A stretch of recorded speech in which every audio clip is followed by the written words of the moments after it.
El en la oficina era denso, como si las paredes mismas conspiraran para asfixiarme. Cada mañana, al cruzar la puerta de cristal de la empresa de publicidad en el corazón de Sevilla, sentía un nudo en el pecho que no se deshace hasta que llegaba la noche. Mi nombre es Alejandro. Y Sergei en este lugar era como llevar una diana pintada en la espalda. Desde el primer día en la agencia, las miradas de desprecio de mis compañeros me seguían como sombras. Javier, el jefe del departamento de diseño, un hombre de mediana edad con una sonrisa que nunca llegaba a los ojos, lideraba la carga. Sus comentarios eran dagas disfrazadas de bromas. Alejandro, hoy vienes con brillantina o sin ella? La risa colectiva resonaba. Yo fingía una sonrisa, tragándome la rabia. Pero no estaba solo en mi lucha. Clara, mi mejor amiga en la oficina, una joven diseñadora con una energía que iluminaba cualquier habitación, siempre encontraba la forma de defenderme sin alzar la voz. Déjenlo en paz. No tienen trabajo que hacer. Decía con esa mezcla de dulzura y firmeza que la caracterizaba. La rutina era agotadora. Cada día llegaba a casa exhausto, no por el trabajo, sino por el esfuerzo de mantenerme erguido frente a la hostilidad. Mis padres, que vivían en un pueblo a las afueras de Sevilla, no sabían nada de esto. Para ellos, yo era el hijo perfecto, un profesional exitoso, independiente, que había conquistado la ciudad. Pero la verdad era que me estaba desmoronando. Una tarde, mientras revisaba un proyecto en mi escritorio, escuché pasos acercándose.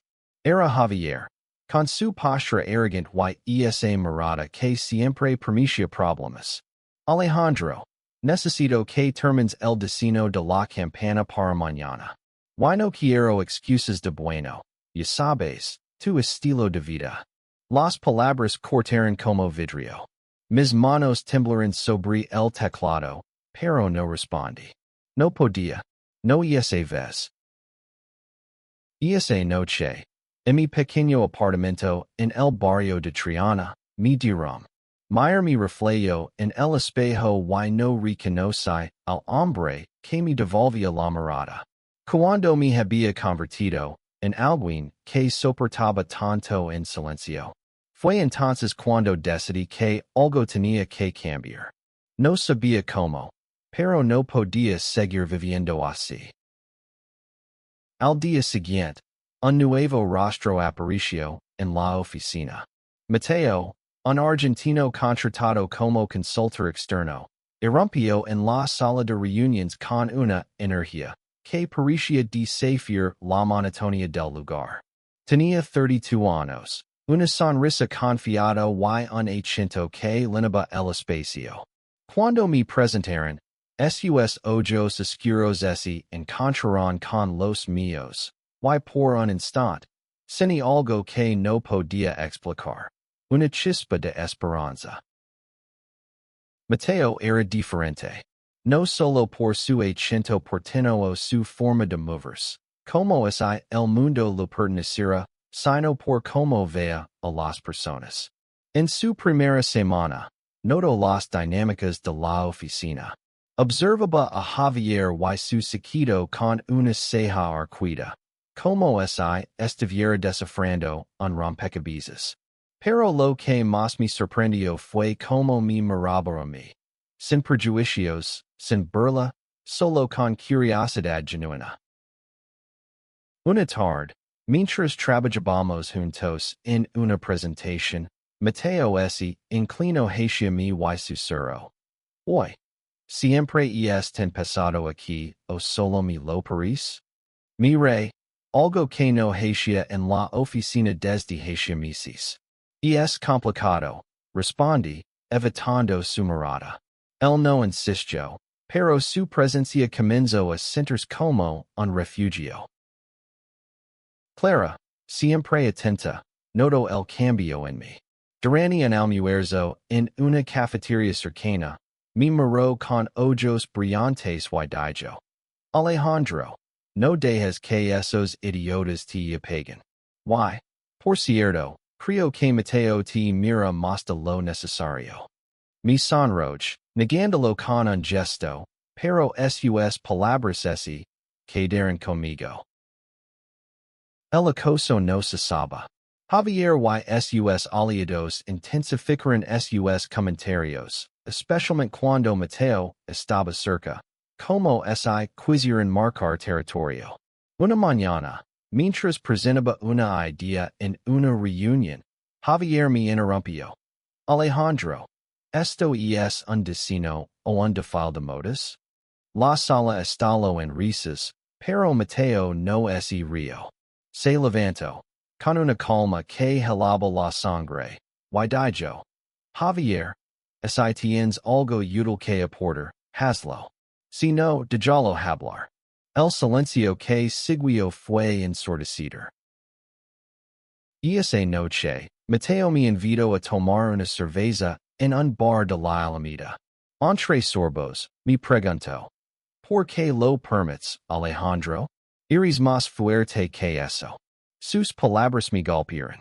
No sabía si estaba listo para enfrentarme al mundo, pero con Mateo a mi lado, sentía que podía intentarlo. La relación con Mateo creció rápido, como un incendio que no puedes controlar. Empezamos a pasar más tiempo juntos fuera de la oficina. Paseos por el río Guadalquivir, noches de flamenco en bares escondidos, conversations que duraban hasta el amanecer. Él me hablaba de su vida en Buenos Aires, de cómo había salido del armario a los 20 años, enfrentándose a una familia que no lo entendía. Yo le coní mi verdad, el miedo constante, el peso de las expectativas, la soledad que me consumía. Una noche, bajo las luces de la Giralda, Mateo tomó mi mano. Alejandro, no tienes que pelear solo. Dijo, y su voz temblaba de emoción. Lo miro, y por primera vez en mucho tiempo, no sentí miedo. Lo vis, allí, en medio de la plaza, con el mundo girando a nuestro alrededor. Fue un momento de libertad absoluta. Pero la oficina seguía siendo un campo de batalla. Javier, que parecía oler la felicidad como un depredador, redobló sus ataques. Una mañana, encontré una nota en mi escritorio. No ensucies la oficina con tus cosas. El corazón se me detuvo. Clara, furiosa, insistió en denunciarlo, pero yo no estaba listo. No quería ser la víctima. No quería que me definieran por mi dolor. Mateo, sin embargo, tenía otros planes. Una tarde, mientras trabajábamos en un proyecto, me dijo, Alejandro, no se trata solo de ti. Si no enfrentamos esto, seguirán lastimando a otros. Sus palabras me dieron fuerza, pero también miedo. Y todo salía mal. Y perdía mi trabajo, mi estabilidad, mi lugar en el mundo. El punto de inflexión llegó un lunes por la mañana. Durante una reunión, Javier cruzó una línea que no podía ignorarse. Mientras presentaba mi propuesta para una campaña, dijo en voz alta, Alejandro, ¿esto es para un cliente o para tu próximo novio? La sala se congeló. Sentí la sangre hervir en mis venas, pero antes de que pudiera responder, Mateo se puso de pie. Javier, esto termina ahora. Dijo, su voz firme como una roca. Tu comportamiento es inaceptable. Y no te detienes. Que todos en esta empresa sepan exactamente quién eres. La amenaza flotó en el aire, y por primera vez, six miedo en los ojos de Javier. Clara, que había estado calada, se levantó también. Estoy con Mateo. Esto no es solo sobre Alejandro. Es sobre decencia humana. Otros compañeros, que hasta entonces habían permanecido en silencio, comenzaron a murmurar en apoyo. La dinámica de la oficina estaba cambiando, pero el precio era alto. Esa noche, Mateo y yo hablamos durante horas. Me confieso que había enfrentado acoso en su país, que había aprendido a no colarse. No es solo por nosotros, Alejandro. Es por los que vendrán después, dijo. Sus palabras resonaron en mí, y supe que tenía razón. Con el apoyo de Clara y Mateo, decidí presentar una queja formal contra Javier Ani recursos humanos. No fue fácil. Cada palabra que escribí en el informe hacía sentir expuesto, vulnerable. Pero Mateo estaba allí, sosteniendo mi mano, recordándome que no estaba solo. La investigación comenzó, y la oficina se dividió. Algunos compañeros me apoyaron en silencio, otros me evitaban. Javier, por su parte, no se rendía. Intentó desacreditarme, diciendo que estaba exagerando para llamar la atención. Pero Clara y Mateo fueron mis pilares.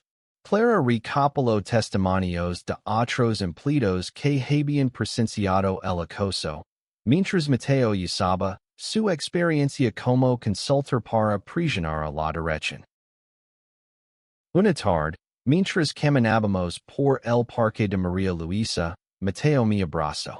Pase lo que pase, estoy contigo, dijo. Sus palabras me dieron la fuerza para seguir adelante. Pero la batalla no había terminado. La empresa estaba a punto de tomar una decisión, y el futuro era incierto. La resolución llegó más rápido de lo esperado. Recursos humanos, tras revisar las pruebas, suspendió a Javier.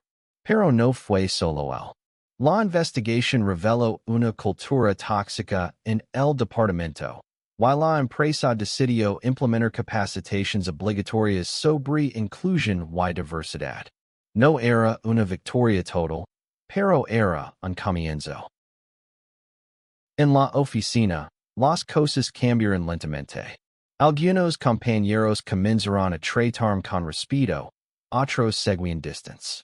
Pero ya no me importaba tanto. Había encontrado mi voz, y con Mateo y Clara a mi lado, sentía que podía enfrentar cualquier cosa. Una noche, invité a mis padres a Sevilla. Les conté todo, mi sexualidad, el acoso, la lucha. Esperaba rechazo, pero en cambio, mi madre me abrazó con lágrimas en los ojos. Solo queremos que seas feliz, Alejandro, dijo. Mi padre, más reservado, asintió y apretó mi hombro. Fue un peso que se levantó de mi alma. Un año después, la vida era diferente. Mateo y yo nos mudamos juntos a un apartamento con vistas al Guadalquivir. Clara, ahora jefa de su propio equipo en la agencia, seguía siendo mi roca. La oficina, aunque no perfecta, era un lugar donde podía respirar de nuevo. El día de mi cumpleaños, Mateo me llevó a la plaza donde nos besamos por primera vez. Bajo las luces de la Giralda, ese armadillo y saco un anillo. Alejandro, enfrentamos el infierno juntos. ¿Quieres seguir enfrentando el mundo conmigo? Lor, rey, y dije que sí. La vida no era perfecta. El mundo seguía siendo un lugar complicado, lleno de prejuicios y batallas. Pero había aprendido algo. El amor, la amistad y la valencia podían cambiarlo todo. En esa plaza, con Mateo a mi lado y Clara aplaudiendo desde la distancia, supe que había encontrado mi lugar. Y eso era suficiente.